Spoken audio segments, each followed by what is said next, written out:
بسم اللہ الرحمن الرحیم۔ یاجوج و ماجوج کی شکل و صورت اور حلیہ۔ پیچھے کسی حصے میں وضاحت کر چکا ہوں کہ یاجوج و ماجوج کی شکل و صورت اور حلیے سے متعلق جو احادیث نبوی ہیں ان میں حلیہ بتایا گیا، لوکیشن مقام بتایا گیا۔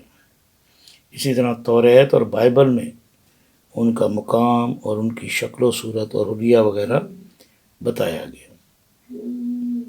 کیونکہ اب یہ کلوز کر رہا ہوں اس حصے کو، تو یہاں پر میں احادیث نبوی میں سے پوائنٹ لے رہا ہوں۔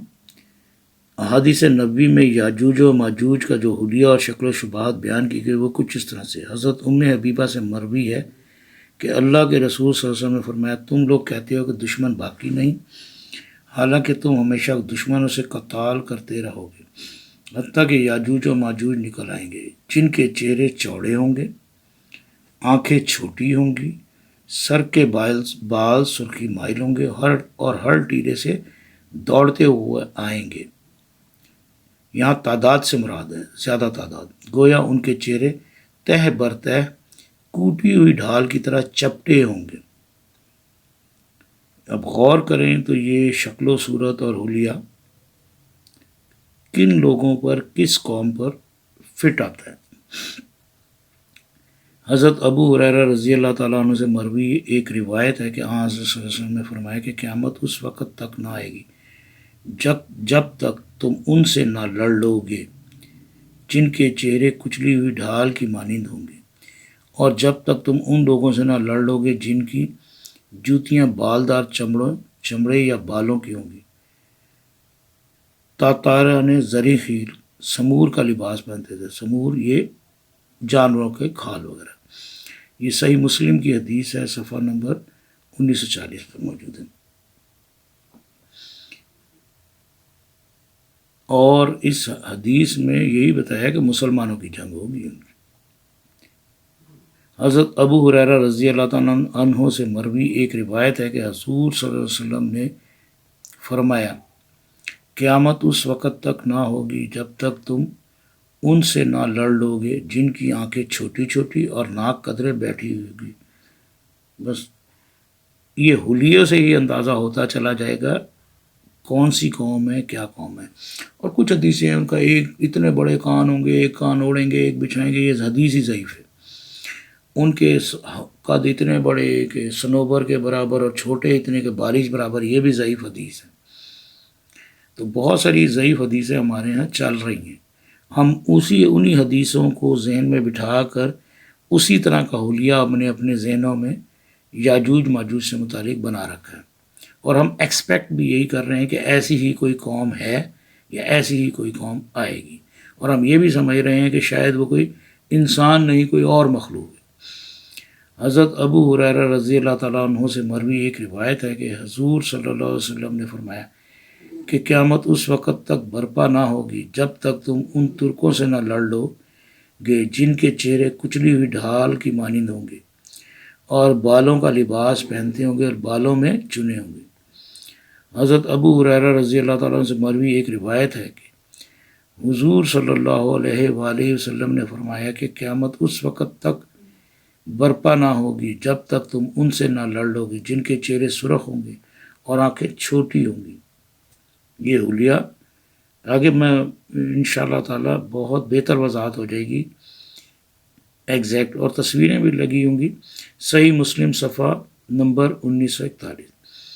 اسی طرح کی ایک حدیث نبوی حضرت علی رضی اللہ تعالیٰ سے مروی ہے کہ حضور صلی اللہ علیہ وآلہ وسلم نے فرمایا کہ میں ایسے لوگوں کو دیکھ رہا ہوں جن کے چہرے ان ڈھالوں کی طرح ہیں کہ جن پر چمڑے کی تہیں منڈی ہوئی ہیں، ان کے پچکے ہوئے چہرے، اور وہ ابر ریشم و دیبا کے کپڑے پہنتے ہیں اور اصیل گھوڑوں کو عزیز رکھتے ہیں۔ یہ بھی بڑی ایگزیکٹ اس قوم پر فٹ آئے گی کہ بہترین گھڑ سوار تھے وہ لوگ، اور وہاں کشت و خون کی گرم بازاری کو بڑا خون خرابہ کریں گے، یہاں تک کہ زخمی کشتوں لاشوں کے اوپر سے ہو کر گزریں گے۔ بالکل ایگزیکٹ ایسا ہی سین ہوا، آگے جا کر آئے گی وضاحت۔ اور بچ کر بھاگ نکلنے والے اسیر ہونے والوں سے کم ہوں گے۔ مندرجہ بالا احادیث نبوی کے مطابق یاجوج و ماجوج اور ان ترکوں کا حلیہ اور شکل و شبات یوں ہیں جن کی مسلمان سے جنگ ہوگی۔ یہ کچھ اس طرح کا حلیہ ہے۔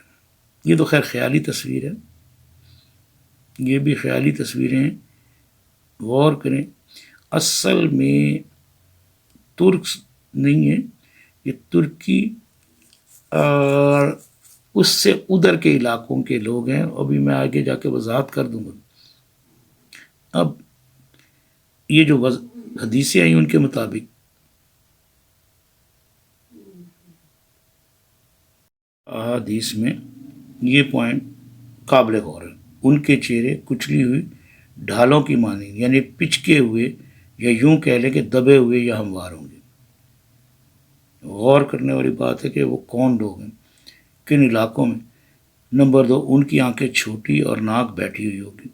نمبر 3، چہرے سرخ ہوں گے، ان کی جوتیاں بالدار چمڑے یا بالوں کی ہوں گی، بالوں کا لباس پہنتے ہوں گے اور بالوں میں چنے ہوں گے، ابر، ریشم و دیبا کے کپڑے پہنتے ہوں گے۔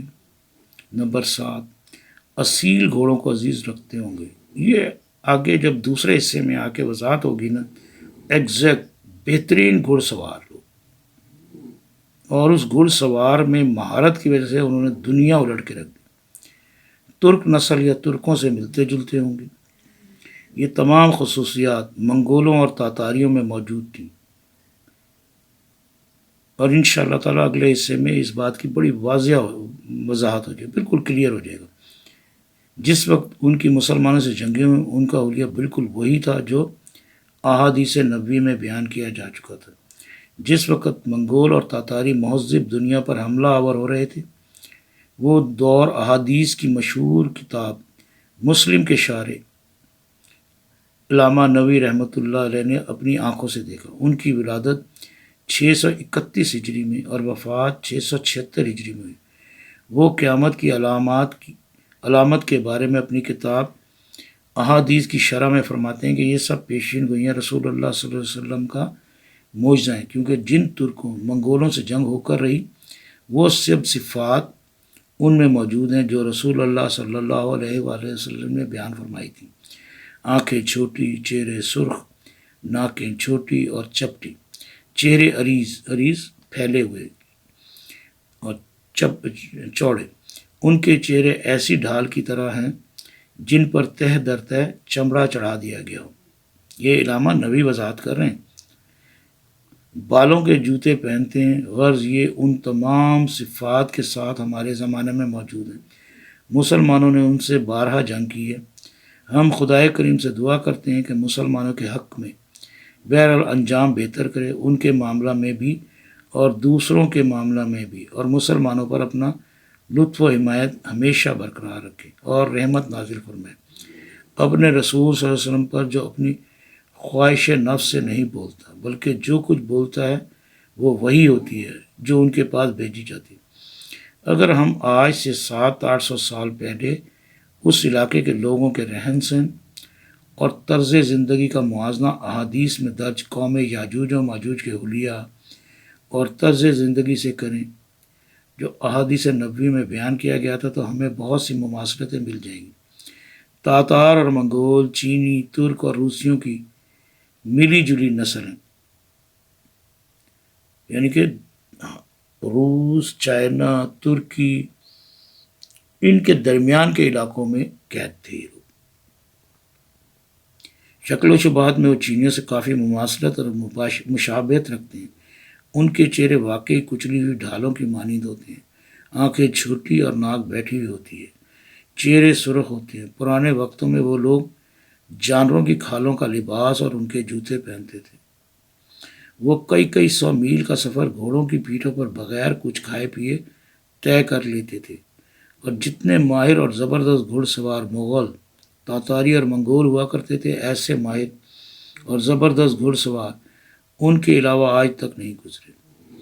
پرانے وقتوں میں ان کی شکل و صورت و حلیہ بالکل وہی تھا جو احادیث نبوی میں درج ہے۔ ہاں البتہ موجودہ دور میں ان کا حلیہ بدل چکا ہے، البتہ شکل و صورت بالکل احادیث نبوی والی ہے۔